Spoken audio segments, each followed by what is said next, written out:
শেষ আপাতত। এখন আজকের মতো প্যাক আপ, এখন খাওয়া দাওয়া করবো। আর আমি কিছু রিলস করবো বলে চেঞ্জ করিনি। এই সবাই চেঞ্জ করে ফেলেছে, দেখো দেখো দেখো চেঞ্জ করে ফেলেছে সবাই। ওই দেখো সবাই খাওয়া দাওয়া করছে, ঠিক আছে। আর আমি এখন চেঞ্জ করিনি। দেখো আমরা দশমীর সিঁদুর খেলেছি, ঠিক আছে। কেমন লাগছে আমাকে বলো বলো, কেমন লাগছে? আমিও আছি, চেঞ্জ করে ফেলেছি। শুধু আমি রিলসের জন্য চেঞ্জ করিনি, কিন্তু সবাইকে ভীষণ ভালো লাগছে, ভীষণ। অবশ্যই আমাদের লক্ষ্মী পুজোর গানটা দেখবে, যেটা আসছে। টাটা সবাইকে, গুড নাইট। সকাল 5টা বাজে, একবারে গুড মর্নিং। মেকআপ আর্টিস্ট সেটা বলো, কার যদি লাগে আমাকে। হ্যাঁ হ্যাঁ, আজকে সবাইকে, আমি বাদে আর দিদি বাদে সবাইকে মেকআপ করিয়েছে আমাদের মা দুর্গা।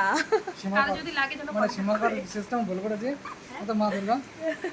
ঠিক আছে, টাটা। আজকে দেখা হচ্ছে আবার অন্য কোনো ভিডিও নিয়ে, নতুন ভিডিওতে।